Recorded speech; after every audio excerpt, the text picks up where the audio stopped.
Hi, my name's Jared Baldwin. I'm the chair of the Organizational Leadership Program here at Faith Baptist Bible College in Ankeny, Iowa.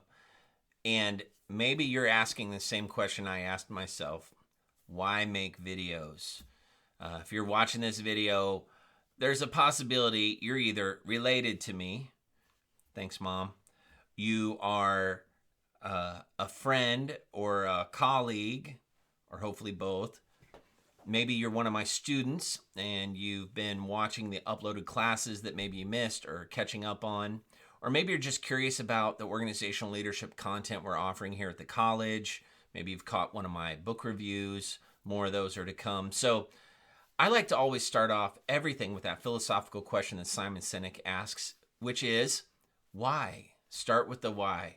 And the why of this video production phase of life has a good answer, and I want to get to that. But first, what I'd like to do is just give you a quick overview of the transformation from what my first experience of using video communication was like up until now. And it's still a growing process. I'm certainly not, I haven't arrived. I'm barely out of first gear on this. But I do want to show you just a sample of what it started out like to where it is now. Maybe you can relate. So here's an example of my first video. As you can see, the camera angle is looking straight up my nose, and the only thing that helps with that is I am so backlit that I look like I'm in the witness protection program getting ready to testify against the mob or something. And this is what my first video looked like when I tried to communicate with my students as we were getting ready to transfer over to doing classes through Zoom. So I feel bad for that very first meeting with my students because this is literally what it looked like for the whole time I was trying to meet with them.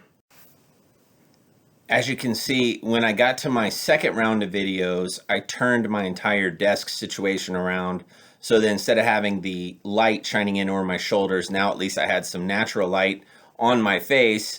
Problem is, depending on the weather of the day, some days it's super cloudy, some days it's super bright, and it just kind of highlights my lack of beauty. Also, you notice I'm just using the microphone that is built into the laptop, and so that also, the quality makes you sound like you're talking inside of a cave or a tin can. So my next round of videos, I upgraded the recording device. I got a Yeti microphone manufactured by the Blue Corporation. Not too expensive, and it actually came with these really nice headphones, studio monitor headphones, which really help, especially when you're doing Zoom teaching. So it was an upgrade from just using the speaker on the laptop or the external speakers, which do seem to interfere when you're trying to talk, and then it's trying to filter out the feedback. Sometimes the voice gets kind of digitized. So by putting on the headphones, it isolates the sound, and then by having a decent microphone, the quality of audio is just a lot better. And so that definitely helped. But there was one final thing that I've done up to this point that I think you'll see has made at least some improvement. So here's my latest upgrade.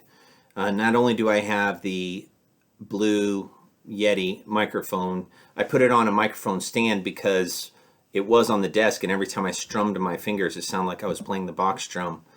But something that I also did just this week, and this is a very inexpensive upgrade that really has helped, at least in my satisfaction with what I'm doing.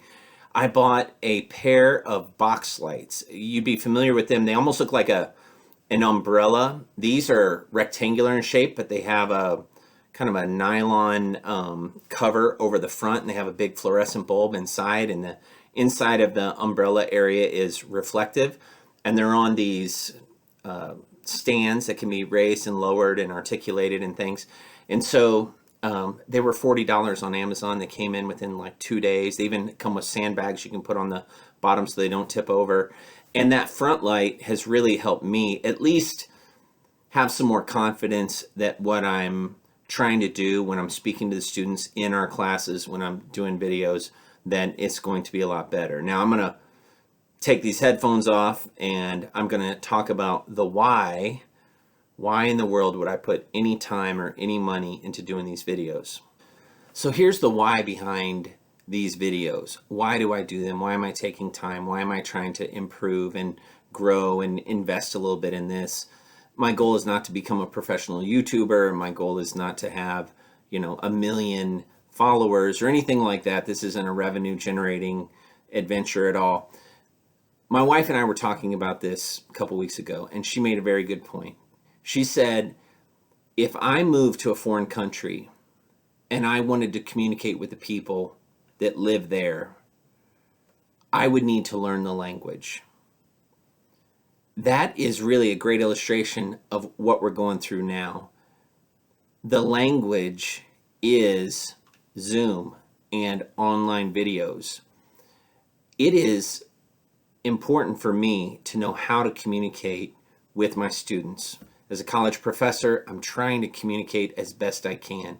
The way I'm going to be able to communicate today, as of March 16th, this is the new language. And I want to become ZSL. We say English is second language. I want to become Zoom as a second language. I want to learn it. I want to master it. I want to be so fluent at it that I can use it to accomplish what I believe is my calling to do, communicating with these students. Howard Hendricks, in his book, Teaching to Change Lives, quoted John Milton Gregory. And from my understanding, he was a Baptist minister and teacher, I think at Salt Lake Baptist College or Bible College, maybe 100 years ago. But this is what he said. He said this: the true function of the teacher is to create the most favorable conditions for self-learning. True teaching is not that which gives knowledge, but that which stimulates pupils to gain it. One might say that he teaches best who teaches least. And that really stuck with me. I remember hearing about Howard Hendricks when I was in college, and I'm not an educator by trade, or by training at least. And Howard Hendricks, basically, if I was to summarize everything I learned from his teaching, was it's the teacher's responsibility to hold the attention of the students. Of course, everyone should just love learning and love your content so much, and they should just overlook any little idiosyncrasy or anything that maybe we do that doesn't grab their attention. But let's face it, the students, we kind of have this contract, this relationship where they're committing to pay attention, but we have to commit to keep their attention. And that's why I'm doing these videos. Now, I need to acknowledge, I know my videos are rough around the edges. I've been posting them to YouTube and Facebook and LinkedIn, Twitter. I even put a little note out there on Instagram about them.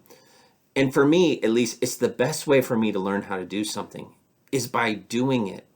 I can watch the informational videos. I can test it out just in a classroom environment, but that's so few and far between. I really need to do it hands-on.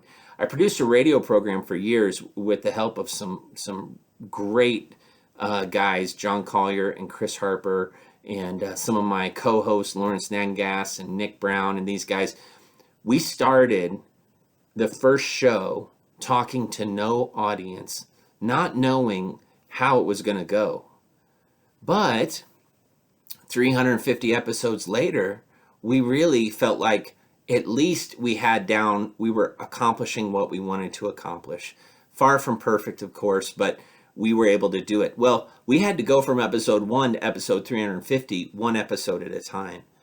I feel like because my responsibility right now and for the foreseeable future, we really do not know how long this will be, I am supposed to be communicating via video, whether that's in real time using Zoom or whether that's after the fact with an uploaded YouTube copy of the class.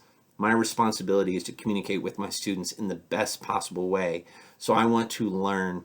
So I publish these videos. It's part of my learning process because publishing them, putting them up, uploading them is actually one of the steps that you have to learn. You have to learn how to edit them and post them. And so they're rough. I get that. But it does also give me an archive of where we're coming from. So right now, believe me, I'm not too impressed with my own videos. But what I would be excited to see is 3 months from now or 6 months from now, looking back and comparing where I am now in the early stages of this to where I will be. And I don't think that the use of this medium is going away. I mean, we were forced to start using Zoom and YouTube in a classroom environment, but this medium is exploding. I mean, it is going to continue to be present. It's not going away. And I shouldn't hope that it goes away. This is an awesome tool. And going back to the language illustration, I wouldn't want to move to a new country and only learn how to ask where the bagnio is. I really want to learn how to speak fluently so I can communicate, so I can be effective in whatever it is I'm there for. So I'm going to keep working at using Zoom and YouTube and video editing and box lights and microphones. I have a new web camera coming in. They're on back order. Everyone in the world, every school teacher had to order a web camera. And I'm doing that because, like Howard Hendricks quoted, it's my responsibility to create the most favorable conditions for self-learning. And that's what I'm trying to do. So hopefully that answers the why question. Thank you for watching. Subscribe to this channel and watch and see how I grow through this process. Peek in on our classes. They are far from perfect as well, but you'll see what's happening in our different organizational leadership classes here at Faith Baptist Bible College. And there will be other great organizational leadership content, including the OGOT reviews. I'll be coming out with a new one of those in just a few days. Thank you very much.